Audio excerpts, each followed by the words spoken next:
ya kita eh, saya tampil dulu. Ya, Assalamualaikum warahmatullahi wabarakatuh. Waalaikumsalam Ya, warahmatullahi alhamdulillah wabarakatuh. pada kesempatan ini sebetulnya ada materi dulu ya sebelum nanti kita mungkin berdiskusi di akhir ya nanti ini mungkin akan kami sedikit apa namanya ada beberapa yang perlu kami sampaikan pada kesempatan yang berbahagia ini ya. Selamat malam kepada semuanya teman-teman. Kalau bisa yang sebagaimana arahan dari apa namanya Pak Dekan ya supaya apa namanya bisa apa ya open camp ya namanya open camp. Mungkin bisa ya diminta kerjasamanya untuk open camp teman-teman semuanya ya. Oke. Jadi pada kesempatan ini em, kita mulai saja ya karena mungkin nanti di tengah jalan akan ada kedatangan tamu ya gitu ya dari seorang pengusaha yang dari Malaysia juga ada yang dari Jakarta ya Pak Adi ya. Oke. Pada kesempatan ini saya ingin sedikit memberikan apa namanya materi ya yang mungkin ini menjadi apa namanya eh, materi yang berikutnya gitu ya. Bismillahirrahmanirrahim. Eh, kita berdoa dulu ya sebelum mulai kita berdoa. Bismillahirrahmanirrahim. Rabbi zidni ilman Allahumma anfani bima alamtani wa alimni mayan fauni warzuqni ilman. Rabbi srohli sodri wa yassirli amri wahlul uqdatam min lisani yafqahu qauli. Em, apa itu komunikasi bisnis dalam bauran promosi? Ya tentunya memang pada kesempatan ini apa itu bauran promosi juga dikenal sebagai promotional mix ya, ada yang merupakan kombinasi dari berbagai metode promosi yang digunakan oleh perusahaan ya untuk mencapai tujuan pemasaran ya. Jadi di sini kita apa namanya akan belajar bagaimana promosi itu mempunyai elemen-elemen yang masing-masing memiliki peran dan fungsi khusus ya dalam strategi berkomunikasi ya. Teman-teman ini slide show-nya udah bisa muncul belum ya? Belum, Pak. Oh belum ya, nggak muncul ya. Kenapa ya? Ntar ya. And show dulu. Padahal ini udah apa? Saya ini kan ya. Ntar saya coba share lagi. Oke, ini share. Oke, ini ada muncul. Ada, Pak, ada. Oh ya, oh ini langsung terima kasih. Bentar ya, eh slide show-nya. Oke, Waduh, Pak, udah terima kasih aja, Pak. langsung ya. Ya kami ucapkan terima kasih kepada yang baru datang ya. Oke, oke, oke, oke. Oh, ya, ya. Oke, oke, oke. Ini maaf ya. Tapi ini udah kelihatan ya slide show-nya ya. Udah bisa iya. Oke, ini kita kembali lagi berdiskusi terkait dengan komunikasi bisnis dalam bauran promosi ya.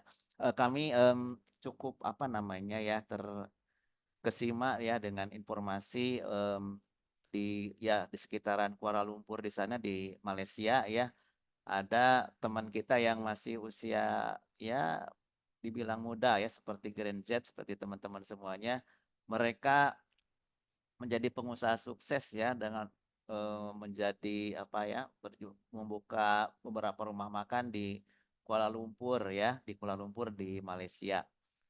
Ini memang cukup apa ya membanggakan sekali karena mereka itu ada salah satunya adalah di orang Tasik juga ya sekitaran Ciamis juga yang mereka bisa menjadi seorang pengusaha sukses ya.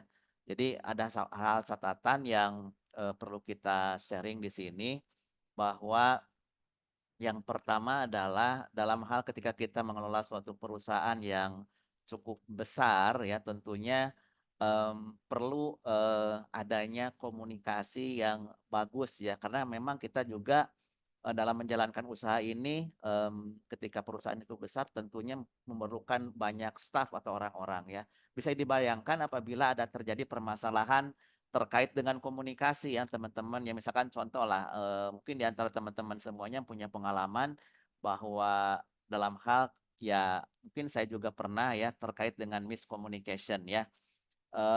Miskomunikasi itu, terjadi kira-kira teman-teman, mungkin sedikit diskusi ya sebelum kita, membahas terkait lebih lanjut tentang komunikasi bisnis dalam bauran promosi, nanti juga mungkin mudah-mudahan beliau dapat gabung ke Zoom ya supaya, kita juga bisa bisa apa, praktek bagaimana mereka, apa namanya, bisa hadir di tengah-tengah kita untuk bagaimana, eee, mampu melakukan suatu komunikasi yang baik sehingga bisa mengembangkan, perusahaan di, Malaysia ya, di negeri jiran apalagi ini di daerah Kuala Lumpur ya. Bagi teman-teman semuanya mungkin pernah mengalami yang apa, berkaitan dengan miskomunikasi ya. Kira-kira miskomunikasi itu lahir dari apa teman-teman ya? Ada yang bisa diskusi sedikit ya sebentar maksudnya? Ya, Kang Bim Bim? Yang menyebabkan kita, apa namanya, terjadi miskomunikasi dalam hal bagaimana kita berinteraksi dengan orang-orang di sekitar kita, itu gara-garanya apa ya, Kang Bim Bim? Mungkin salah satunya Pak, kurangnya pemahaman dalam cara berkomunikasi yang baik dan benar Pak. Ya, bagaimana tuh pemahaman komunikasi yang baik dan benar itu, Kang Bim Bim? Mungkin yang saya pahami itu saling ini Pak, saling memahami, eee, dapat dapat menginikan ini Pak, apa yang mau disampaikannya Pak. Jadi, mungkin ada, pertama mungkin misalkan kalau peran berbeda budaya itu bisa menyebabkan miskomunikasi ya, Kang, ya? Bisa Pak, bisa. Bisa terjadi ya. Sehingga yang paling penting adalah bagaimana kita, knowing each other ya, jadi saling mengenal satu sama lain bukan hanya dari bagaimana kita, apa namanya, mendengarkan suaranya, tetapi juga dari aspek-aspek yang lain ya, seperti gestur atau, nada ya. Kalau saya waktu pertama kali, apa namanya, ke daerah Pandeglang ya, di Banten di sana meskipun bahasanya adalah sama dengan kita ya di daerah Sunda itu bahasa Sunda, tetapi ketika saya ke sana ya artinya kita tidak bisa apa, mengartikan secara tepat ya, bahkan mungkin, merasa ketakutan karena kenapa? Karena memang di sana juga, mempunyai apa ya, gaya komunikasi yang, sedikit berbeda ya dan juga makna yang berbeda meskipun sama-sama menggunakan, bahasa Sunda ya. Yang kedua mungkin, teman-teman semuanya bahwa, terjadinya miskomunikasi itu dikarenakan ya tadi kualitas komunikasi yang tidak baik tersebut muncul apabila kita tidak, secara tepat menempatkan bahasa sesuai dengan apa yang ingin mereka, dengarkan ya karena, sifat manusia itu mereka lebih terkonsentrasi untuk, mendengarkan apa-apa yang mereka sukai ya. Apalagi di, era gadget ini, ketika kita tidak bisa memalingkan ketertarikan mereka terhadap gadget maka mereka akan senantiasa apa namanya, lama gitu ya, ya anteng di dalam gadget tersebut. Nah, ini juga merupakan suatu PR kita bahwa bagaimana kita bisa mengelola perusahaan dengan baik, ya tentunya harus mempunyai, apa namanya, mapping out proses komunikasi yang baik ya. Jadi di sini, pentingnya bagaimana ketika kita menjalankan suatu usaha, kita memerlukan suatu, yang namanya promosi ya, bagaimana kita melakukan suatu promosi sehingga promosi itu bisa menarik perhatian dari, apa namanya, pelanggan kita ya. Nah di sini juga, beberapa upaya-upaya ya berkaitan dengan bauran promosi ini, ya artinya dikenal sebagai, promotional mix ya. Jadi, ini berkaitan dengan kombinasi dari berbagai, metode promosi ya, campuran maksudnya, yang digunakan oleh perusahaan untuk, mencapai tujuan pemasaran mereka ya. Jadi, teman-teman semuanya bahwa bauran promosi ini terdiri dari beberapa elemen utama yang masing-masing tentunya memiliki peran dan fungsi yang, yang ya gimana ya, yang khusus gitu ya dalam, bagaimana, penerapan dari strategi komunikasi pemasaran tersebut ya. Karena memang di situ, ya ada elemen-elemen yang atau komponen-komponen utama dari, eee, yang menunjang dari promosi tersebut ya. Bisa melalui apa teman-teman ya, salah satunya adalah, melalui, iklan atau advertising ya. Nah ini, tentunya, dengan beragam apa namanya, tampilan ya, baik itu ya seperti kita bagaimana, iklan di televisi ya, tentunya juga iklan di dunia digital seperti ya banner ads atau, video ads gitu ya. Nah ini juga bagaimana kita, eee, apa namanya, membangun suatu promosi ini melalui penjualan ya. Jadi di sini lebih jangka pendek yang dirancang untuk, apa namanya, penjualan gitu ya. Termasuk, ya supaya mereka itu cepat untuk, apa, closing, ya diskon, kupon atau kontes, sampel gratis dan pameran dagang ini, suatu hal yang, merupakan upaya-upaya promosi, penjualan ya. Dan di sini, ada keterlibatan sebagaimana, disampaikan pada beberapa hari yang lalu ya, ada hubungan masyarakat atau public, relation ya, sambil saya nunggu, barangkali ada yang sudah datang, teman kita yang sudah diundang, ya sebentar. Oke, selanjutnya, berkaitan dengan hubungan masyarakat ini atau public relation ini, dibangun untuk membangun atau memelihara hubungan, yang baik ya dengan, audiens ya, dan bagaimana kita, melakukan, apa namanya, promosi gitu ya dengan, media yang disediakan dengan cara bagaimana, peran dari humas tersebut ya atau human relation atau public relation ini untuk bisa membangun, citra, positif ya, untuk membangun citra positif, perusahaan ya. Ya, eee, oke dan ini, termasuk, juga kaitannya dengan upaya-upaya, oleh, apa namanya, public relation ya terkait dengan, misalkan contoh ya sponsorship, terus, hal-hal yang lain ya. Nah dan juga mungkin di sini ada berkaitan dengan penjualan langsung, ya pemasaran langsung ya, pemasaran, yang juga, di apa namanya, digunakan dengan melalui pemasaran secara digital ya, dengan mencakup berbagai upaya ya, mencakup, ya bagaimana mereka bisa menemukan, kita dengan mudah dengan search engine optimization ya, dan juga melakukan sponsorship dan event-event marketing gitu ya teman-teman semuanya.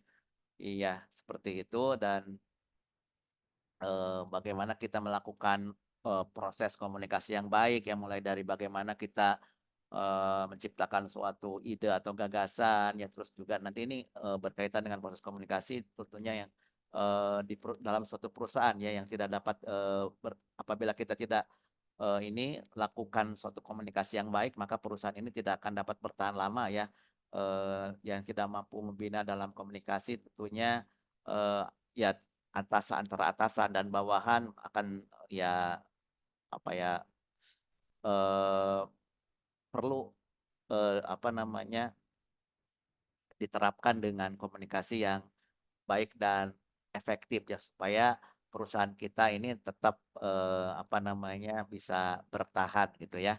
Nah, itu jadi bagaimana kita bisa mengungkapkan komunikasi ya dengan menciptakan suatu ide, ya dengan mengubah, ide menjadi suatu pesan, terus bagaimana, strategi penyampaian pesannya dan bagaimana penafsiran interpretasi pesan sehingga tidak menimbulkan, apa namanya, miskomunikasi ya, seperti itu teman-teman. Eee, dan ini ketika kita memasuki era modern ini tentunya kita harus mengenal, karakteristik dari pemasaran modern ini, bahwa pemasaran modern ini menuntut lebih dari sekedar produk yang bagus, ya harga yang menarik dan mudah diperoleh, tetapi perusahaan harus berkomunikasi dengan pelanggan. Ini pada intinya ya. Jadi peran dari pemasar ini harus berhubungan dengan perantara konsumen dan berbagai khalayak. Apa itu perantara konsumen? Ya sebagaimana kita ketahui bersama, eee perantara konsumen itu ya berkaitan dengan teman-teman semuanya, sebagaimana kita ketahui ada beberapa ya di antaranya, eee, setidaknya ada apa yang terdiri dari hampir kita kenal seperti agen-agen gitu kan ya, distributor gitu ya. Ini merupakan salah satu contoh dari apa namanya, mmm apa namanya, intermediaries marketing ya. Jadi di situ, apa namanya, bagaimana pendistribusian suatu produk tersebut ya melalui tadi beberapa, proses-proses komunikasi yang dijalankan oleh intermediate marketing ya. Nah ini, sebagai perantara ya, jadi bagaimana menghubungkan antara produsen dan konsumen akhir ya. Jadi perantara pemasaran ini memberi produsen itu lebih banyak peluang untuk menjangkau lebih banyak lagi pelanggan ya. Tentunya ketika kita ingin banyak menjangkau lebih banyak pelanggan harus didukung dengan komunikasi yang baik ya gitu ya, bukan hanya sekedar mudah untuk mengaksesnya. Ya kalau di sini kita lihat bahwa peran dari agen ya, atau broker atau pedagang besar ya, atau distributor atau eh, pengec- eh, pengecer ya, dan ada juga perantara khusus ya. Nah ini perlu apa namanya, difasilitasi oleh eee, sistem penjualan dan manajemen penjualan yang bagus gitu ya. Sehingga terjadi customer relationship manajemen yang bagus ya. Di situ akan meningkatkan apa namanya, di samping penjualan juga akan meningkatkan engagement dengan pelanggan gitu ya, teman-teman semuanya. Oke, dan di sini kita perlu tahu bahwa memang ketika kita memasarkan suatu produk ya, perlu komunikasi pemasaran yang baik gitu ya. Bagaimana kita bisa mengelola pengirim, sampai bagaimana kita bisa mengelola juga noise-noise atau gangguan di dalam hal pengiriman gitu ya. Jadi bagaimana proses komunikasi pemasaran tersebut bisa apa namanya, dipahami dengan jelas oleh audiens kita ya. Nah, dari pengirim pesan, yang penerima pesan ya, dan respon-respon yang diharapkan supaya kita benar-benar mampu untuk meresponnya sesuai dengan apa yang kita harapkan kepada customer kita ya. Nah, gitu ya teman-teman semuanya. Jadi di situ kita bisa lihat ya, sebentar. Next slide. Ya, jadi bagaimana kita bisa menerapkan proses komunikasi pemasaran ini, tentunya teman-teman melalui proses komunikasi ya, yang melalui serangkaian langkah yang diambil ya untuk apa ya, untuk mengirimkan pesan pemasaran kepada audiens atau target dengan tujuan membangun awareness atau kesadaran, menarik minat dan menginformasikan ya. Jadi sebagaimana tadi proses komunikasi pemasaran ini teman-teman yang seperti tadi di Arianti Yusuf bertanya ya di awal perkuliahan ini terkait dengan AISAS ya gitu ya. Jadi proses komunikasi ini bagaimana kita apa ya, mengembangkan proses komunikasi yang harus dijalankan sehingga bisa mereka itu aware dan juga mereka itu juga akan dengan sukarela ya untuk menawarkan produk kita ya. Jadi mereka itu secara tidak langsung dan tidak ya, dengan kesadaran mereka ini akan mereferensikan produk kita kepada audiens yang lainnya ya. Jadi untuk juga membangun kesadaran, menarik minat dan menginformasikan dan juga mendorong tindakan yang diinginkan ya gitu ya.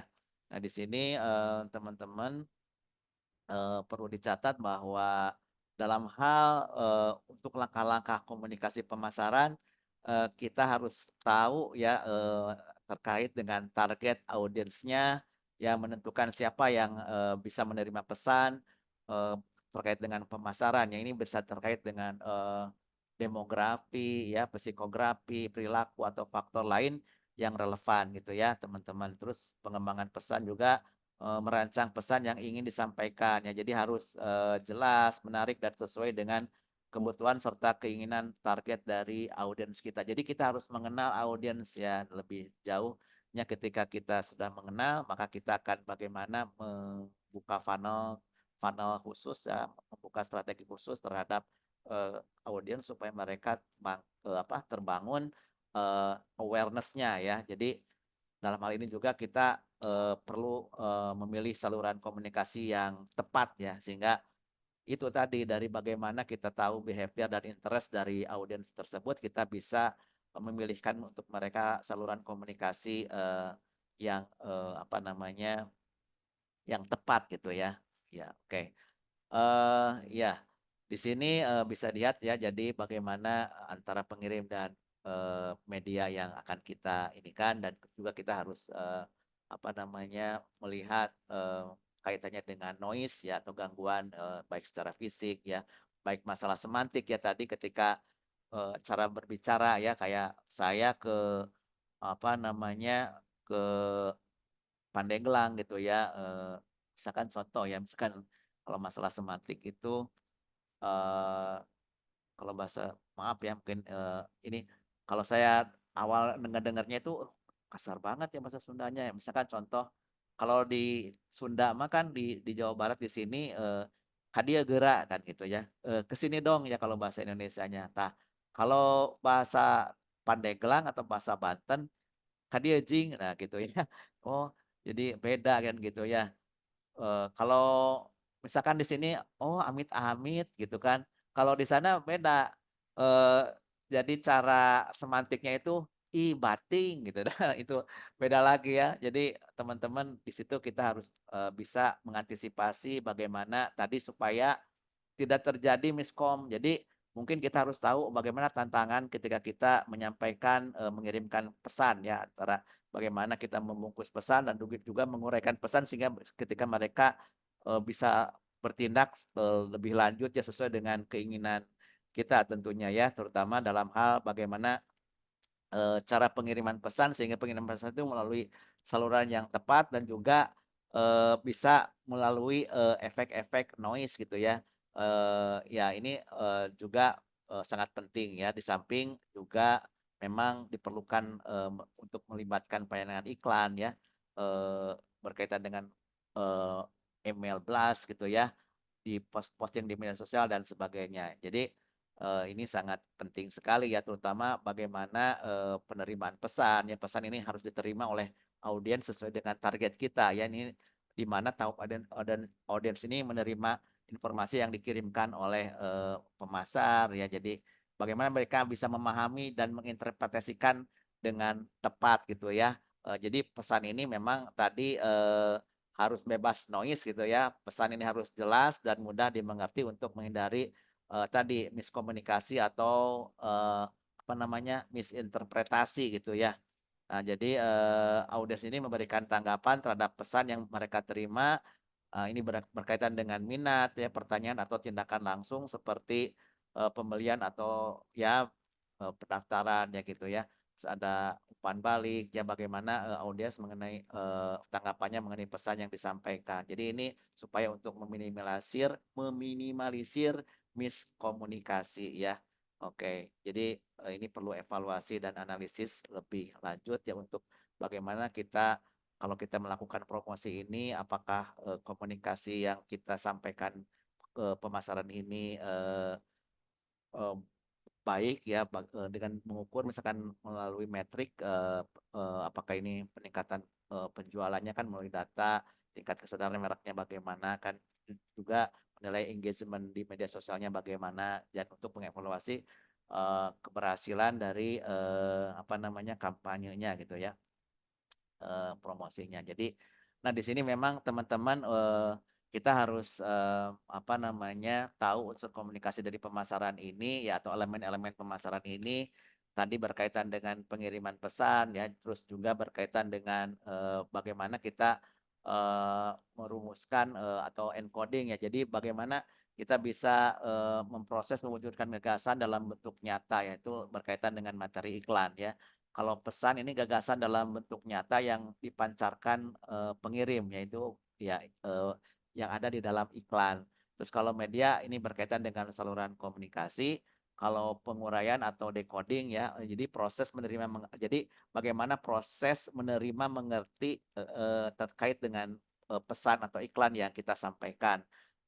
Sementara penerima atau pihak yang menerima pesan ini mereka yang melihat iklan dan juga kita bisa melihat tanggapannya. Jadi reaksi penerima pesan yang cukup beragam gitu ya. Terus juga adanya umpan balik atau feedback, tanggapan yaitu tanggapan penerima yang dikomunikasikan balik ya. Terus ya tadi berkaitan dengan kaitannya dengan noise ya, apakah ada gangguan dalam penerimaan pesan karena itu sangat berpengaruh terhadap apa namanya penerimaan pesan yang tepat gitu ya, yang tidak mengandung misinterpretasi gitu ya teman-teman semuanya. Dan di sini kita bisa lihat bahwa ini sangat penting sekali untuk membangun komunikasi pemasaran yang efektif ya. Nah, ini harus tepat dalam bagaimana kita memilih pesan berdasarkan kategori audiens yang kita pilih ya. Ya, tentunya juga disesuaikan dalam hal memilih medianya dan juga disesuaikan dalam bagaimana kita ya melihat kualitas apa namanya pembawa pesannya. Jadi kita harus juga mempersiapkan diri dengan sebaik-baiknya dan juga kita harus collect feedback yang bagaimana respon-respon dari promosi pemasaran tersebut misalkan ya terhadap apakah positif atau negatif dan selanjutnya memang kita perlu senantiasa eh, mengidentifikasi sasaran audiens kita ya karena memang mungkin ini sangat penting sekali ketika kita sudah mengeluarkan budget yang cukup besar tetapi pada faktanya konsumen tetap tidak sesuai dengan apa yang kita harapkan, kita langkah selanjutnya adalah bagaimana kita mencari solusi dengan identifikasi sasaran audiens yang lebih tepat gitu kan. Terus juga bagaimana kita bisa menentukan tanggapan-tanggapan yang positif sehingga mereka memperoleh citra positif terhadap produk-produk kita atau jasa-jasa kita ya. Eh, Juga kita harus bisa melihat bagaimana unsur-unsur komunikasi itu terbangun dan juga untuk membangun hal tersebut kita perlu apa namanya suatu strategi dalam hal membangun komunikasi pemasaran yang efektif ya. Jadi kita perlu mengikuti beberapa langkah yang sistematis dan strategis ya yang ini merupakan harus apa namanya menciptakan suatu apa ya panduan umum yang bisa kita ikuti dalam bagaimana kita membangun komunikasi yang apa eh, baik dan benar gitu ya kepada audiens kita ya. Dan di sini tentunya dalam hal bagaimana kita mengkomunikasikan apa eh, pemasaran ini secara baik terhadap audiens kita ya kita harus bisa memperhatikan tentang kualitas konten itu pesan yang kita kirim gitu ya apakah eh, ini jelas ya karena kalau terlalu kompleks kadang-kadang susah untuk bisa dipahami ya makanya yang apa ya berkaitan dengan hal tersebut konten itu harus eh, to the point gitu ya jadi mengandung yang bisa mengajak dan yang bisa memunculkan leads magnet. Jadi leads magnet itu adalah bagaimana kita bisa membangun traffic untuk apa sebanyak-banyaknya audiens untuk bisa datang ke saluran-saluran pemasaran kita gitu ya. Jadi di situ perlu adanya konten yang jelas dan tidak bertele-tele ya. Yang kedua adalah bagaimana kita bisa sharing ya sharing menceritakan pengalaman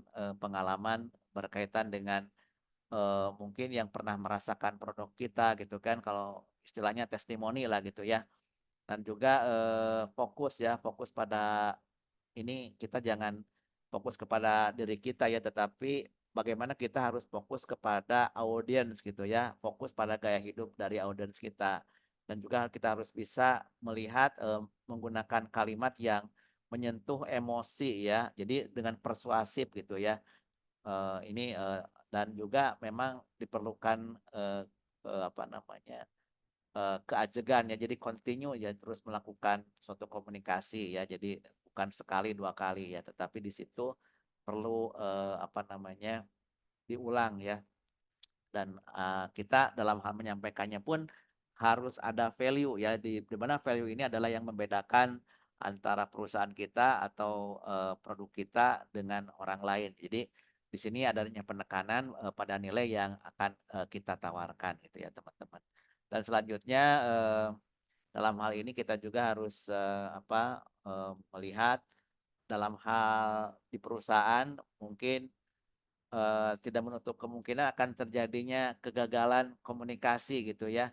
Nah, disebabkan oleh apa? Memang orang-orang tidak menyadari kebutuhan untuk berkomunikasi gitu ya. Nah, ini yang menjadi permasalahannya karena memang menyepelekan hal-hal yang kecil yang terkait dengan bukan hanya komunikasi itu kan bukan hanya verbal tetapi komunikasi itu berkaitan dengan apa namanya non verbal gitu ya.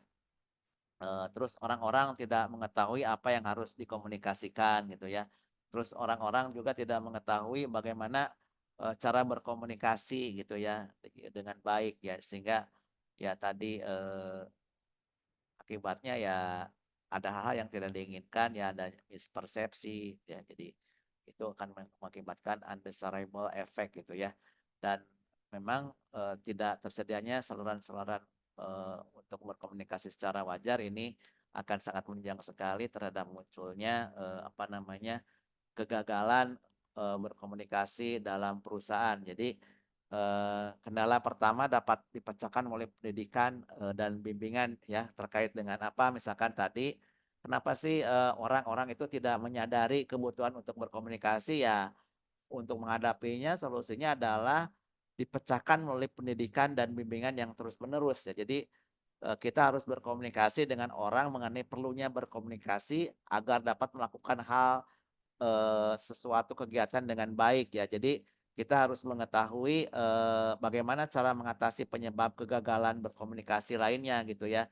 Jadi hal ini tercakup sebagai salah satunya berkaitan dengan apa yang harus dikomunikasikan, ditinjau dari sudut pandang apa ya yang ingin dikatakan dan manajemen yang berkaitan dengan pengaturan dan apa yang ingin didengarkan oleh para karyawan ini sangat penting sekali ya.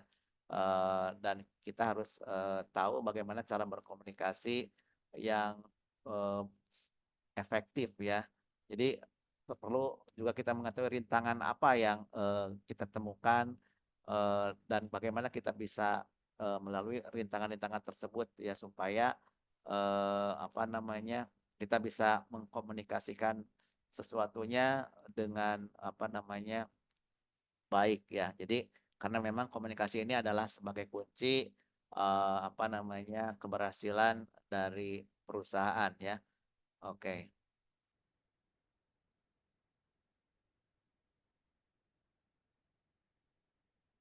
Nah, jadi teman-teman ya berkait dengan perusahaan-perusahaan ya dalam hal ini eh, perlu diwaspadai bahwa kenapa mereka gagal dalam berkomunikasi ya untuk mengkomunikasikan pemasaran ya gagal komunikasi dalam pemasaran ya karena gagal mengenai sasaran ya, jadi atau positioning ya.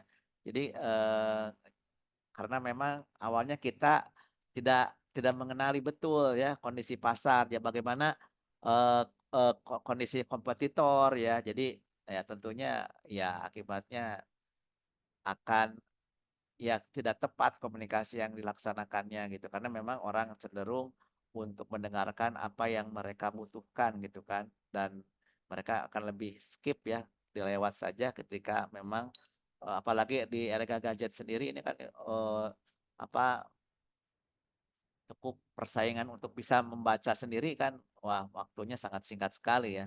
Apalagi ini gagal dalam sasaran positioning pelurunya, ini akan ditinggalkan customer ya. Nah juga berkaitan dengan karena memang hanya mengejar peningkatan penjualan, tetapi tidak melihat faktor-faktor yang lain gitu ya. ya hanya memikirkan ya target gitu kan. Eh, karena memang tidak dilihat dari bagaimana penawaran yang dibuatnya gitu ya. Jadi di sini bagaimana kita tidak bisa ya begitu saja. Jadi kita harus bisa menarik perhatian dan minat dari customer gitu ya. Nah, ini ya kurang meyakinkan dari target pasar ya, tidak memberikan solusi ya. Ketika ada suatu masalah kita tidak memberikan solusi dan juga materi komunikasinya tidak dapat apa namanya tidak tepat gitu ya dan cenderung berlebihan gitu ya. Dan tidak menyesuaikan situasi yang sedang berkembang dan juga bagaimana kita berkaitan dengan value ya, berkaitan dengan etika persaingan. Nah, ini harus kita perhatikan juga ya. Ini sangat berpengaruh terhadap kegagalan dari komunikasi pemasaran dan juga tidak didukung dengan public relation ya. Ini sangat penting kedudukan dari public relation sendiri ya. Terus ada dukungan stabilitas distribusi produk dan kualitas pelayanan. Nah, teman-teman begitu ya. Em, Next, nah ini kaitannya dengan bauran promosi ya merupakan komunikasi perusahaan yang di dalamnya terdiri dari bauran periklanan, penjualan perorangan ya, promosi penjualan dan hubungan masyarakat. Berkaitan dengan periklanan, bentuk presentasi ini berkaitan dengan misalkan promosi barang, gitu. Terus kalau penjualan perorangan berkaitan dengan presentasi perorangan ya kaitannya misalkan dengan apa orang bagian sales dan marketing ya wira niaga ya. Jadi di situ berkaitan dengan hal-hal yang merupakan elemen-elemen promosi ya, ada promosi penjualan dan adanya hubungan masyarakat ya. Nah, ini dalam hal bagaimana kita apa namanya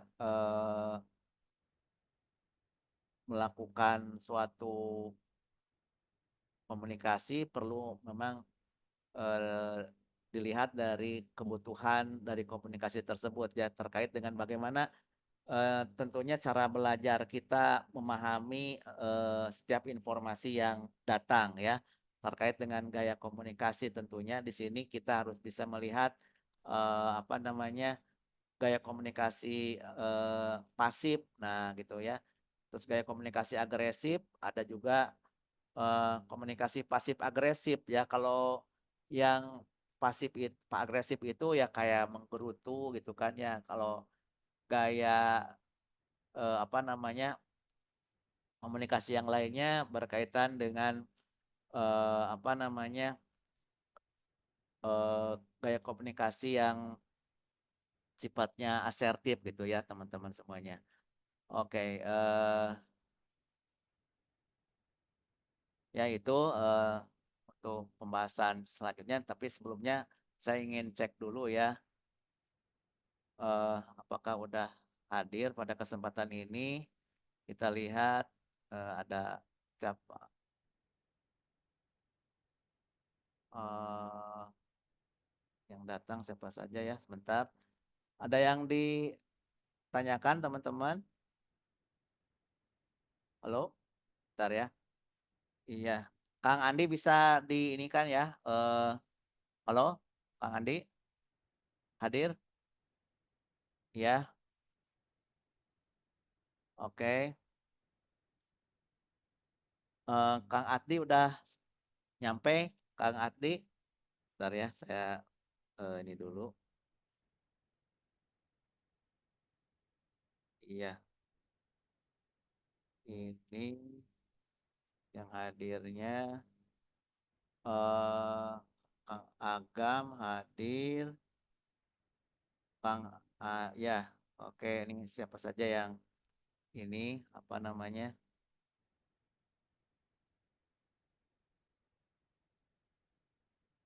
Kami juga menghadirkan praktisi ya yang dalam hal ini aktif di dalam bidang pemasaran ya.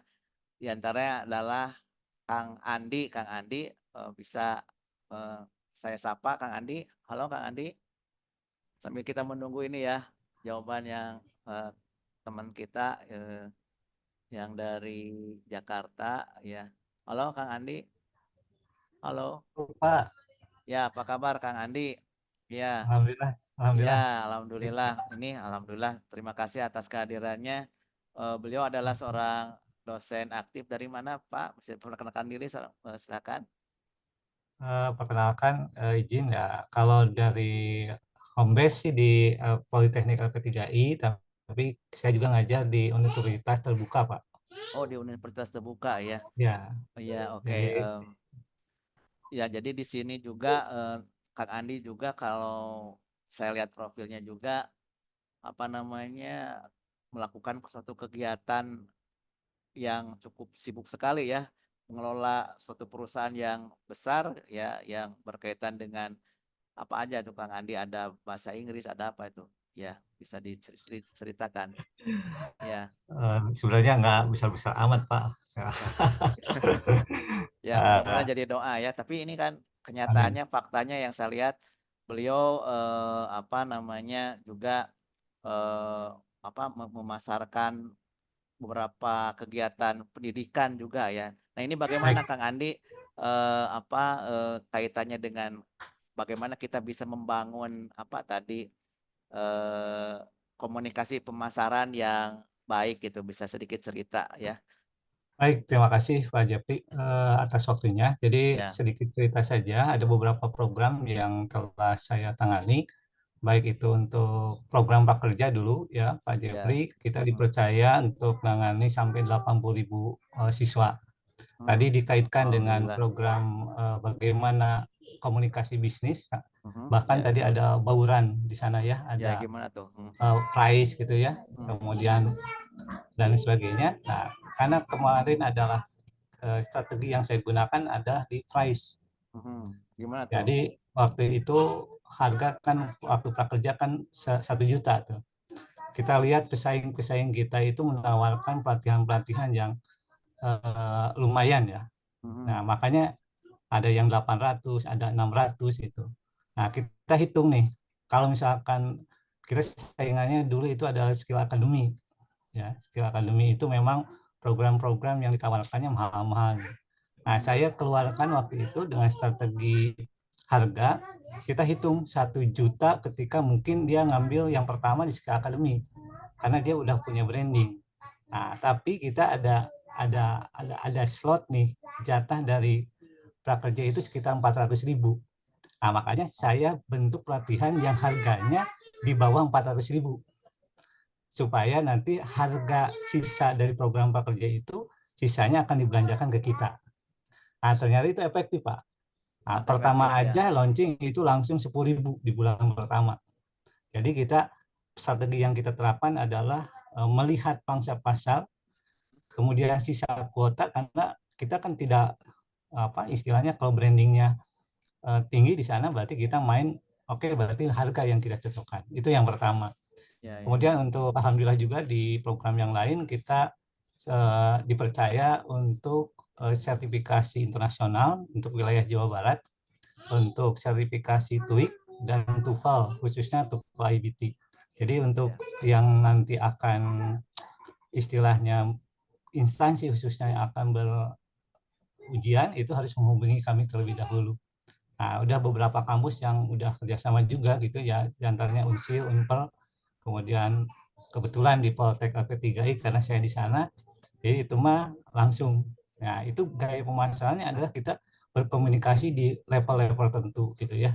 Jadi nanti mungkin tadi Pak Jepri bagaimana komunikasi itu dengan baik disampaikan sehingga apa yang dibutuhkan itu bisa tertera. Jadi kita harus menyampaikan produk kita semaksimal mungkin sehingga kebermanfaatan produk itu bisa dipahami. Mungkin itu Oke, Pak oke. Jepri sebenarnya. Kang Andi ini pertanyaan yang lain ya. Mungkin teman-teman boleh bertanya ya ini kepada praktisi yang senantiasa ya sekarang eh, mengaplikasikan ilmu marketing gitu ya, pemasaran gitu ya. Jadi komunikasi pemasaran itu kan ada apa namanya bagaimana kita melakukan gaya-gaya komunikasi yang tepat ya. Apakah perlu komunikasi yang asertif ya? Ya di samping menghargai juga kita harus tegas ya. Misalkan ketika kita ditawari ya udahlah nggak apa-apa, tapi kita rugi ya nggak boleh juga ya Pak Andi ya seperti itu ya. Atau Oh, gimana tuh? kita Bagaimana membina komunikasi yang baik dengan pelanggan, terus juga bagaimana supaya tidak terjadi miskomunikasi ya antara kita dengan apa namanya audiens kita itu bagaimana Kang Andi? baik, kalau pengalaman saya harus hitung dulu dari break even point-nya apa. Jadi misalkan satu produk, break even point-nya di mana, kemudian kita tawarkan di harga dengan margin tertentu. Nah, nanti ketika misalkan ada tawar-menawar, sebenarnya kita udah punya targetan jatuh harganya di mana. Jadi ketika ada proses tawar-menawar, itu tetap kita tidak akan mengalami kerugian. Kecuali kalau misalkan tujuan utamanya adalah memang harga itu didiskon untuk mengenalkan produk. Ya, itu memang ada biaya-biaya promosi seperti itu. Jadi Jadi kadang juga membakar uang kita, ya gitu ya. Apakah ya, perlu berapa persen itu ya kita misalkan gini ada mungkin dari teman-teman kita ini ada yang pemula juga ya misalkan ngebakar uang itu kira-kira gimana gitu dari segi anggaran gitu Pak Adi berapa persen? baik. Jadi jangan sampai, kalau bisa sih cuma maksimal di 20% Pak. Ya, perkiraan saya. Karena jangan sampai kebablasan juga dengan beberapa, misalkan Bukalapak ya, yang kita bisa mengajak perusahaan yang agak besar, kemudian mereka bakar uang, akhirnya kebablasan.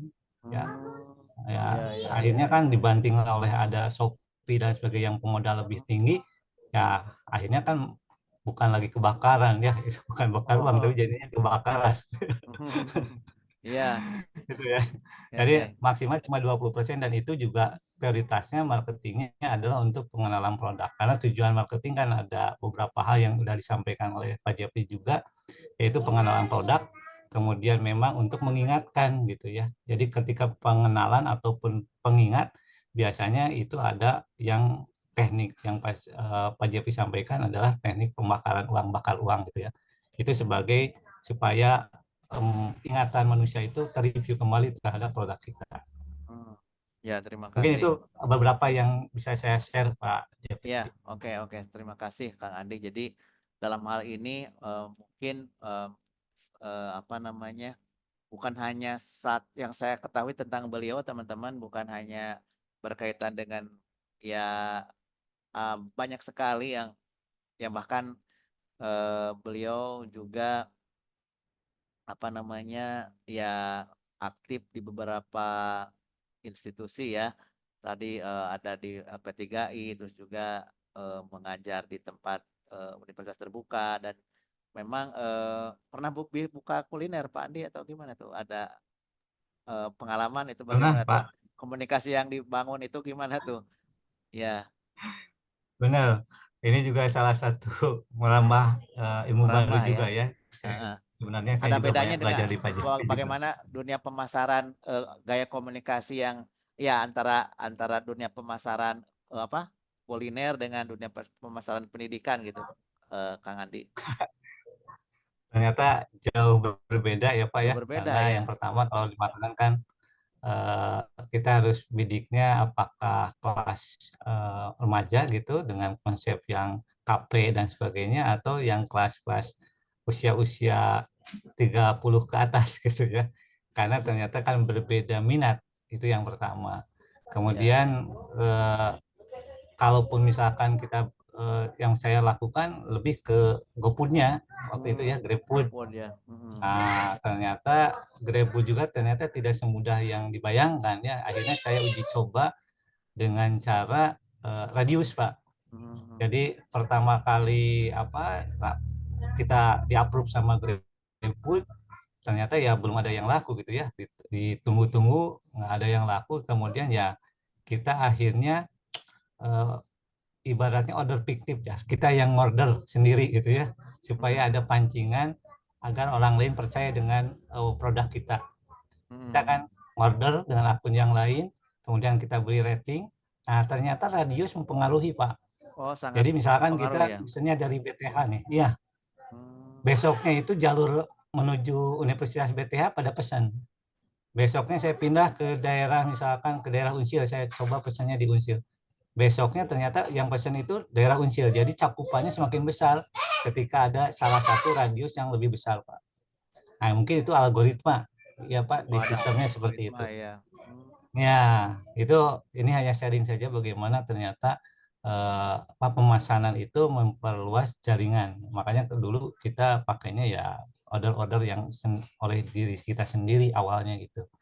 Gitu Pak. Ini sharing saja lah. Mungkin teman-teman yang lebih muda kan yang berbisnis kuliner itu udah jauh lebih paham sebelumnya. Wah, itu. Jadi saya hanya nyoba saja di sana. Oke, oke, alhamdulillah, terima kasih. Dari teman-teman ada yang mau ditanyakan? Halo? Tadi materi yang tadi? Ya, silakan. Beliau open cam ya. Di samping ini ada yang hal luar biasa dari Pak Andi ini juga dia eh, bagaimana Pak pengalaman Bapak ketika melihat potensi dari mungkin kita juga ingin membangun ini Pak, membangun komunitas sadar talenta gitu ya. Jadi kaitannya dengan mungkin teman-teman atau Pak Andi sendiri ya bisa menerangkan bagaimana agar kita bisa sadar talenta gitu. Jadi maksudnya bahwa kita ini eh, apa yang harus atau mungkin Bapak pernah ada penilaian khusus misalkan terkait dengan siswa-siswa Bapak gitu kan. Oh, ini mah Anda eh, apa cakepnya atau pantasnya ya tekuni yang ini misalkan gitu ya. Nah, ini barangkali ada sedikit gambaran Pak terkait dengan apa namanya program bisnis digital ini mungkin teman-teman bisa apa namanya mungkin secara psikologi gitu Pak Andi ada pengalaman bagaimana selama mungkin Pak Andi mengajar ya beberapa puluh tahun ya udah lama sekali karena ini juga eh, barengan ya kita pernah wisuda bareng di mana Pak. Waktu Tunas Patria ya dulu ya udah Betul, tahun betul, Pak. berapa ya dan dan ini kita juga apa namanya menemukan apa beragam atau audiens mahasiswa yang cukup beragam juga, Pak. Nah, ini berkaitan dengan bagaimana seorang Bapak berkaitan dengan dosen gitu ya, mengerti tentang aspek, oh ini mah cocoknya ke sana atau bagaimana Pak? Ada pengalaman berkaitan dengan penilaian terhadap siswa kita supaya mereka itu sadar talenta ya. Apa tips supaya kita ya khususnya bagi mahasiswa bisa sadar talenta gitu. Jadi bisa artinya ya kita lebih bisa dipersiapkan untuk hal yang ini sesuai dengan apa yang kita yang Allah anugerahkan kepada kita gitu. Gimana Pak itu? Baik, Pak. Ini hanya sekedar sharing saja. Tentu ini juga pengalaman pribadi ya. Karena yang pertama Ya, belum tentu jurusan kita itu nanti sesuai dengan pekerjaan. Makanya oh di betul. jurusan kita itu harus bisa membantu dalam segi apapun ketika nanti bekerja. Jadi ilmu-ilmu yang didapat itu pastinya semuanya bermanfaat. Itu tekanan yang pertama. Hmm. Yang kedua, pasti satu hari nanti ilmu itu pasti akan dimanfaatkan walaupun mungkin di level-level tertentu. Pas teman-teman kerja kita misalkan di awal di low level belum ada tuh ilmu-ilmu yang sekelas komunikasi bisnis seperti ini. Tapi nanti di manajer level middle, bahkan di top, komunikasi bisnis sangat penting. Jadi ada beberapa mata kuliah yang nanti akan bermanfaat di level-level tertentu. Nah, untuk mengidentifikasi tersebut ya, kebetulan saya belajar juga tentang HRD Pak, karena manajemen HRD ya, ya. SDM salah satu spesialis saya. Nah, itu nanti teman-teman biasanya ada ketika menghadapi tes juga nanti ada dihadapi satu tes dis namanya, tes pemetaan. Nah, makanya ketika nanti teman-teman hasilnya lebih misalkan cenderung extrovert, rata-rata dia akan masuk ke marketing walaupun Anda tidak suka marketing. Tapi kalau ke introvert biasanya di back office. Nah, mapping itu biasanya kita kalau misalkan tadi Pak Jeffrey tentang talenta, itu pentingnya kita mengetahui kemampuan dasar kita gitu. Karena sepengetahuan saya mengambil sertifikasi juga melihat Oh, karakter dari tanda tangan gitu, CHAP ya, oh iya. certified. Nah, itu juga bisa kelihatan. Jadi ternyata karakter manusia itu ada dua. Yang pertama dikarenakan langsung dari kelahiran, bawaan gitu ya. Oh, gimana Kemudian tuh? karakter yang ya bawaan Pak. Jadi Contohnya. itu dari lahir udah seperti itu gitu. Biasanya dipengaruhi dari situasi orang tua waktu mengandung di usia 5-8 bulan. Jadi kalau orang tuanya di usia lagi mengandung Anda, teman-teman lagi sedih, itu biasanya anaknya nanti sedih terus gitu ya, waktu besar, sensitif, kalau marah-marah juga marah-marah. Nah, tapi ada juga karakter kedua karena lingkungan. Nah, itu bisa kelihatannya ketika di tanda tangan. Makanya itu juga mempengaruhi gitu ya. Jadi bagaimana dia cara mengambil keputusan, itu bisa lihat. Nah, Oh iya, itunya pentingnya mengenal talenta kita gitu. Ternyata ada beberapa potensi tersembunyi dari diri kita yang perlu iya. dibaca gitu ya. Yang harus kita baca sehingga kita bisa mengenal diri kita sendiri. Akhirnya kita bisa lebih nyaman ketika nanti ke depan bekerja misalkan di posisi A. Oh, ternyata memang sesuai dengan style kita gitu. Nah, tapi berbeda ketika misalkan kita mendapatkan pekerjaan yang tidak sesuai dengan kebiasaan kita, keinginan kita, nanti agak tertekan. Itu pentingnya mengenal diri sendiri gitu, Pak. Makanya biasanya saya untuk mahasiswa yang keajar saya salah satunya detek pertama adalah Tanda suka tangan ya. coba tanda tangan Tanda tangan dulu 3 ya. kali dengan namanya lengkap gitu. Boleh online juga sekarang nyoba gitu, tampilkan Ya, ke layar gitu. Nanti boleh, saya boleh. tebak gitu ya. Iya, ya. Seperti itu ya. Ya, ada yang mau nyoba teman-teman ya tanda tangannya nih. Ya, oke.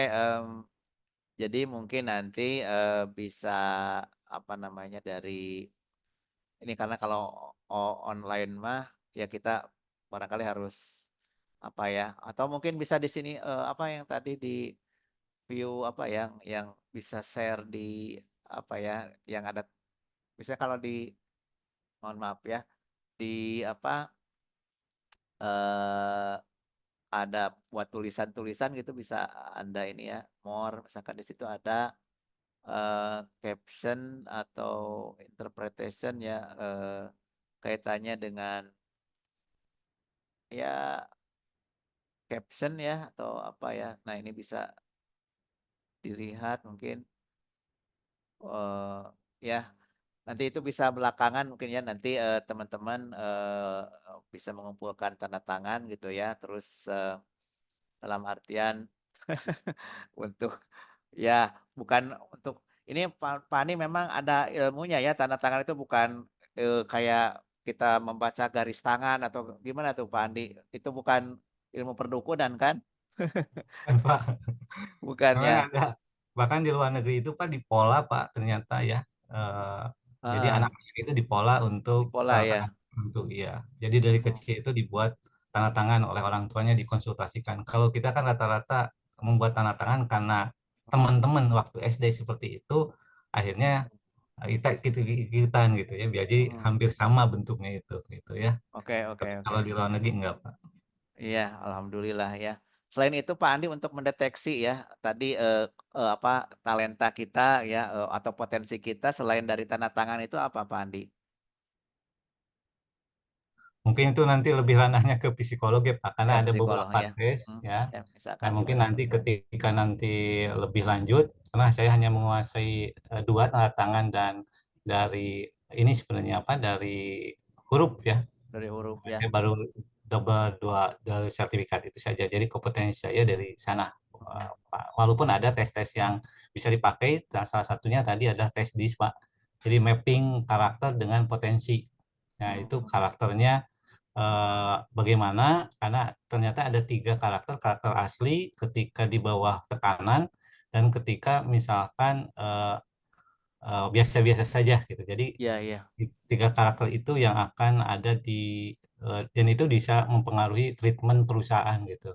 Oh Jadi betul. orang ini bisa pintar kalau kita tekan, orang Mmm, ini bisa pintar kalau didiamkan justru. Kalau under mmm, pressure dia mentok otaknya, jadi makanya nanti potensinya nggak muncul ya?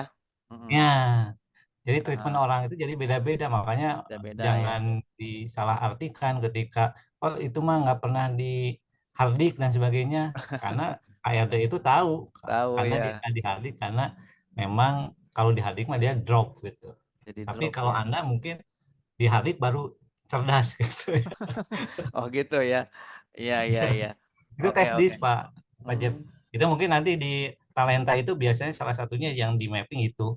Ya, nanti Jadi mungkin itu insya Allah pentingnya mengenalkan itu ya. kita mungkin bisa di LMS ya kita kasih tugas ya untuk bagaimana Kang Adi nanti ke kolaborasi ya bikin tugas untuk praktek untuk mahasiswa ya untuk bagaimana eh, ya kita nanti siapkan ya soalnya nanti kita umumkan untuk bagaimana kita bisa eh, mengenal talenta kita ya dengan mungkin permainan game atau apa nanti mudah-mudahan ya kita bisa ketemu di darat ya Pak Andi ya karena kebetulan beliau juga sering ya berkunjung ke BTA juga ya Kang Andi ya. Dan ini ada sebetulnya ada satu orang lagi, dua orang lagi ya Pak Andi ya.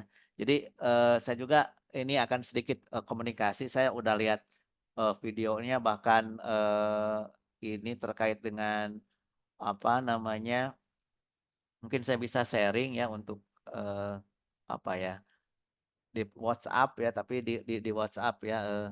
Jadi video tentang pengusaha kita yang masih usia 25 tahunan Pak Andi ya. Saya undang ke sini tapi barangkali karena perbedaan waktu kita dengan Malaysia itu kalau sekarang jam berapa ya? Setengah 10 di kita aja jam berapa ini? Jam 9 kalau di sana 1 jam lebih ini ya lebih muda berarti jam jam 8 seharusnya udah bisa gabung ya. Tapi di sini mungkin ada Pak Addi ya, Pak Addi. Assalamualaikum Pak Addi. Halo. Eh, dan teman-teman ada yang mau ditanyakan? Ya, boleh, silakan. Mungkin ada barangkali mungkin ada kendala berkaitan dengan masalah marketing atau di lapangan ya kaitannya dengan bagaimana apa atau sedikit share atau cerita pengalaman-pengalaman yang ya pengalaman itu kan apa yang lebih membekas gitu ya sehingga bisa digambarkan bahwa mungkin ketika Anda memasakkan sesuatu terus kok ini lama nggak kejualnya terus mungkin ada pengalaman-pengalaman yang menggembirakan kan gitu. Ini bisa sedikit share ya untuk komunikasi bisnis ini. Ada yang mau ditanyakan teman-teman?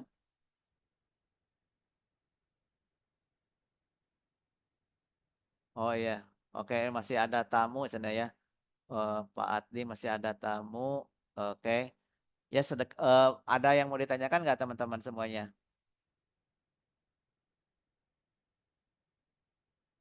Ya, silakan. Ya, halo.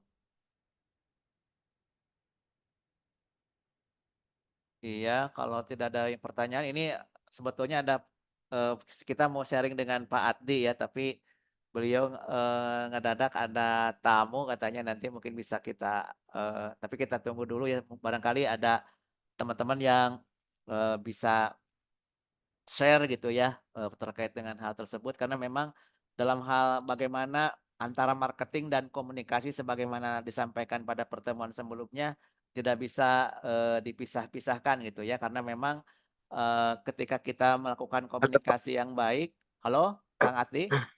Ya, ya Ya, ini halo, udah Pak. hadir ya. Kang Lanjutkan. Ati barangkali ini untuk bisa Lanjutkan. memotivasi dari teman-teman kita semuanya ya karena memang sebetulnya selain Kang Ati juga ada teman kita yang dari Malaysia yang membuka kuliner yang dengan beragam apa namanya rumah makan itu di sana. Kami undang juga ke sini tetapi mungkin qadarullah belum bisa bergabung pada Google Meet ini karena saya tadi telepon belum nyambung ya. Oke. Eh, tapi di sini barangkali Kang Addi ada beberapa mungkin berkaitan dengan ide-ide bisnis yang bagi mereka yang lulusan prodi bisnis digital gitu kan. Barangkali bagaimana mereka harus mempersiapkan diri untuk menerima tantangan-tantangan ke depan sehingga mereka bisa menjadi apa namanya mempunyai sadar talenta yang lebih apa ya bisa bermakna dan mempunyai mapping out terkait dengan karir mereka ya terkait dengan bagaimana mereka apakah komunikasi itu sangat penting untuk perkembangan apa karir mereka atau seperti apa pengalaman dari Kang Ati? Silakan Kang Ati. Baik, hatur nuhun sebelumnya Pak Jeffrey ya. Mungkin saya share sedikit aja ya.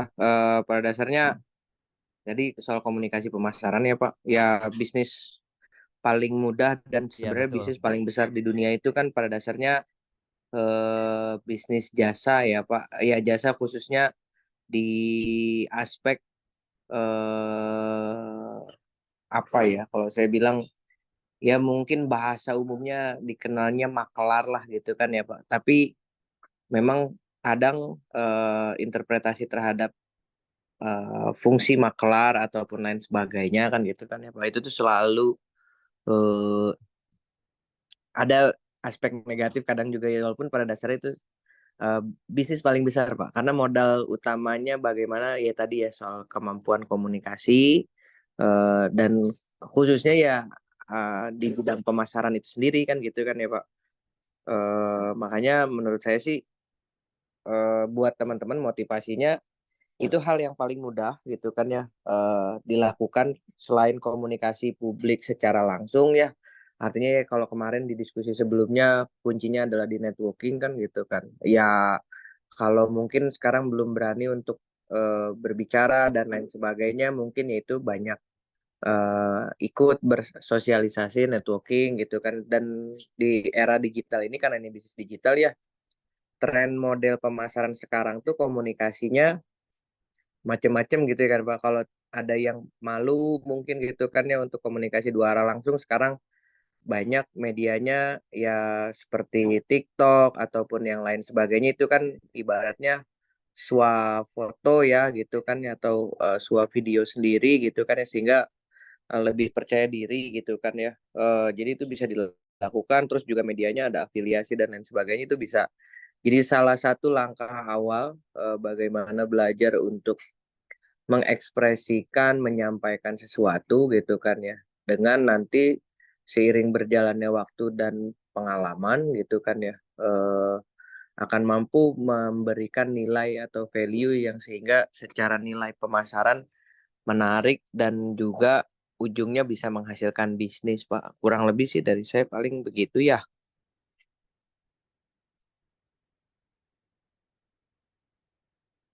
Oke, terima kasih Kang Ati.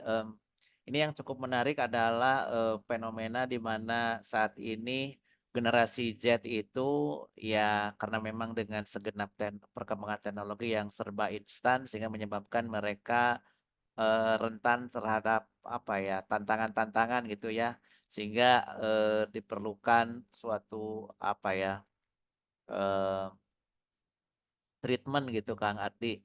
Nah ini sebagai juga tergolong masih muda ya Kang Ati, bagaimana kita bisa meng-create diri kita menjadi seorang pribadi yang tangguh gitu Kang Ati. Apakah ekspresi diri ini sangat dibutuhkan gitu untuk bagaimana kita komunikasikan dengan orang lain gitu Kang Ati.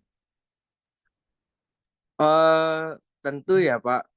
Jadi bagaimana membentuk diri menjadi tangguh itu pertama ya balik lagi dasarnya mindset kan ya Pak bahwa mindsetnya kita mampu dulu kan gitu kan jadi nggak pernah berkecil hati dorongannya ya gimana caranya ya punya kepercayaan diri yang tinggi gitu kan ya sehingga eh, itu jadi modal kunci dasar kan gitu ya Pak dan berani mencoba ya artinya sih itu yang paling mendasar Berani mencoba ya. supaya berani mencoba karena ya balik lagi ya tadi di masa usia sekarang kalau di perkuliahan mah mungkin di fase awal fase konvergen tuh itu momennya salah lah gitu kan ya Pak jadi belajarlah coba salah sebanyak mungkin kan gitu kan ya karena dari itu tuh kita akan tahu eh, cara yang benar dan dengan mengalami salah itu kan ya Pak yang bikin kita jadi tangguh gitu kan ya karena saya juga ngalami gitu ya artinya nggak mulus aja gitu kan ketika belajar usaha dan lain sebagainya gagal itu ada dan lain sebagainya atau ketika kita approach ke customer atau lain sebagainya gitu kan itu hal yang wajar banget ketika ada penolakan dan lain sebagainya itu hal yang wajar gitu kan semakin sering kita terbiasa ya semakin kita paham gitu kan ya Pak di mana letak kekurangannya gitu jadi kunci mendasarnya adalah ya percaya diri dan mulai melangkah mencoba untuk melakukan sesuatu apapun itu sih Pak. Ya. Gitu. Oke, terima kasih Kang Ati. Ini ada kedatangan dari Kang Ja. Kang Ja, apa kabar Kang Ja? Bisa sapa kita? Halo, halo Kang Ja. Ya, eh, jadi terima kasih. Dan saat ini Kang Ati sedang menggeluti apa ya? Kemarin kita kan menjelang maghrib ya, karena memang waktunya sangat singkat. Mungkin sedikit cerita atau mungkin ada challenge ya bagi teman-teman kita mahasiswa supaya mereka lebih termotivasi gitu, Kang Ati. Dalam artian Eh, memberikan gambaran gitu ya. ini mungkin eh kalau bicara bidang saya saat ini ya Pak, saya kan bergerak di bidang IT gitu kan ya, khususnya di sisi infrastruktur IT ya, di data center gitu. Jadi Ya, ya, saya ya. menyewakan layanan penyimpanan server dan lain sebagainya gitu kan ya ke pelaku digital gitu kan ya. Ya, Itu juga cukup menantang karena segmen pasarnya sedikit dan lain sebagainya. Tantangannya cara approach-nya juga beda gitu kan ya dengan bisnis retail biasanya pada umumnya. ya, eh tapi ya balik lagi kalau di cerita sebelumnya saya pernah cerita saya memulai usaha itu dari tukang tarik kabel kan gitu ya di 2013 itu gitu kan, artinya hal yang sederhana di salah satu aspek infrastruktur IT gitu kan ya. Jadi apa ya, kalau bisa sampai di titik saat ini dengan saya punya data center sendiri dan lain sebagainya, itu juga sama ya, dimulai dari hal yang sederhana banget di sisi eh, tarik kabel infrastruktur gitu kan ya Pak. Terus juga sempat bantu ya kalau kaitan komunikasi pemasaran dan lain sebagainya itu juga sama karena saya nawarin jasa dulu Pak itu kan ya. Dan lain kurang lebih kayak begitulah yang saya jalani sejauh ini sih kan gitu kan ya Pak. Ada beberapa hal lain juga kayak bikin startup kayak gitu juga sama. Mungkin perbedaannya itu kalau waktu startup bagaimana kita mempromosikan ide atau gagasan yang kita punya ke investor untuk mendapatkan apa dipercaya untuk eh, dapat modal lah gitu kan ya Pak. Itu kan artinya kita menjalankan amanah uang orang lain gitu kan ya, upayanya untuk bisa dikembangkan sehingga bisa ngasih benefit ke banyak pihak gitu kan ya. Itu juga apa dimulai dengan cara komunikasi yang baik gitu kan karena biasanya kalau di startup itu apa pitching investor gitu kan ya, itu tuh kita harus punya kepercayaan diri yang kuat ya, soalnya bagaimana kita nih tadinya nggak punya bahan apa-apa, apalagi kalau ya, bikin startup itu kan banyak juga yang masih konsep dan lain sebagainya, ya. nggak punya bahan apa-apa, tapi harus bisa meyakinkan orang untuk bisa dalam frekuensi yang sama ya, kemudian mempercayakan uangnya untuk kemudian kita kelola gitu. Itu juga kunci dasarnya sih itu ya Pak. Tadi kepercayaan diri karena ya contoh pas waktu pitching investment pun sama, saya ngalamin ditolak beberapa pihak dan lain sebagainya, Sering itu ya, cuman jadi selalu jadi pembelajaran. jadi Dan pembelajaran ya aja. tapi alhamdulillah hari ini bisa lah akhirnya sampai dengan di titik mampu menjalankan lah gitu kan ya Pak. Alhamdulillah. Dari yang apa pakai ibaratnya ada investornya sampai akhirnya kita bisa Mengelola mendanai dengan baik bisnisnya ya. sendiri gitu Pak. Makanya kalau teman-teman bisnis digital yaitu belajar jadi apa perintis ya gitu kan ya. Bagaimana kita mampu merintis sesuatu lah gitu. Begitu Pak. Ya, alhamdulillah Kang Ati. Ini dari teman-teman ada yang mau share atau bertanya ya, Kang ini Andi ya, Kang Bibim, Tiara ya, karena mungkin ini waktu udah jam 9 lebih ya, udah kemalaman, barangkali nanti eh, mungkin insya Allah Kang Ati bisa datang ya ke Universitas BTH, kita ngumpul-ngumpul sharing ya di mungkin di resto atau di tempat mahasiswa ngobrol gitu di BSC ya, BTA Student Center gitu ya, nanti bisa kita ke sana. Dan ada closing statement barangkali Kang Ati ya, karena mungkin ini ya nggak ada pertanyaan lagi, atau ada teman-teman yang mau ini, silakan, ini open cam dulu ya sebelum kita diakhiri. Oke. Kang Ati, halo. Iya, ya demikian, Ya terima Pak, cukup kasih. sih mungkin dari saya Pak. Ya. Cukup ya. Oke, terima kasih Kang Ati. Nanti lain waktu kita bisa share lagi, dan terima kasih juga kepada teman-teman atas waktunya. Dan sebelumnya barangkali bisa open cam dulu ya, supaya kita bisa mendokumentasikan ya pertemuan pada kesempatan malam ini. Silakan. Iya. Satu, bentar ya. Dua, ya ini sambil ini ya. Oke, satu, dua, tiga. Oke, bentar ya. Satu kali lagi. Saya simpan dulu. Bentar, bentar.